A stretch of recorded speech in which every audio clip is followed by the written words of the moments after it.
আমি সদৌ অসম ছাত্ৰ সন্থা আৰু অসমৰ 30 জনগোষ্ঠীয় সংগঠনৰ আহ্বান মৰ্মে এই মাকমৰ মাছমজিয়াত আমি কলা পতাকা উত্তোলন কৰিছোঁ ইতিমধ্যে আৰু সদৌ অসম ছাত্ৰ সন্থা আৰু 30 জনগোষ্ঠীয় সংগঠনে ধাৰাবাহিকভাৱে ইতিমধ্যে আমাৰ কাৰ আইনৰ বিৰুদ্ধে আমি আন্দোলন ইতিমধ্যে অব্যাহত ৰাখিছোঁ আৰু আগন্তুক দিনতো যদি এই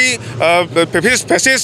ভ্ৰষ্টাচাৰী এই যি বিজেপি চৰকাৰ এই বিজেপি চৰকাৰখনে যদি এই আইনখন যদি বাতিল নকৰে আগন্তুক দিনতো এই আমাৰ এই আন্দোলন অব্যাহত থাকিব আৰু ইতিমধ্যে যিহেতু এই আইনখন উচ্চতম ন্যায়ালয়ত দ্বাৰস্থ হোৱা দেখা গৈছে আৰু আগন্তুক সময়তো সদৌ অসম ছাত্ৰ সন্থাৰ নেতৃত্ব আৰু অসমৰ যি 30 জনগোষ্ঠীয় সংগঠন এই সংগঠনসমূহ ঐক্যবদ্ধভাৱে এই আইনৰ বিৰুদ্ধে আমি যুঁজ দি গৈ থাকিম। আজি আমি সদৌ অসম ছাত্ৰ সন্থাৰ আহ্বান মৰ্মে আজি আমি মাকুমাঞ্চলী ছাত্ৰ সন্থাই আজি আমি মাকুম মাছমজিয়াত আজি আমি কলা পতাকা উত্তোলন আমি কৰিছোঁ। ইতিমধ্যে আমাৰ যিহেতু অসম চৰকাৰে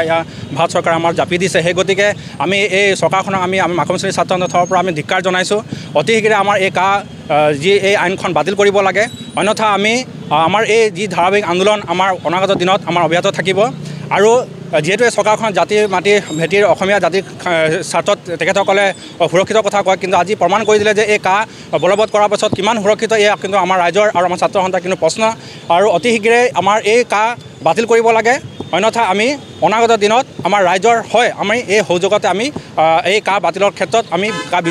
বিৰোধিতা আমি আন্দোলন কৰি যাম।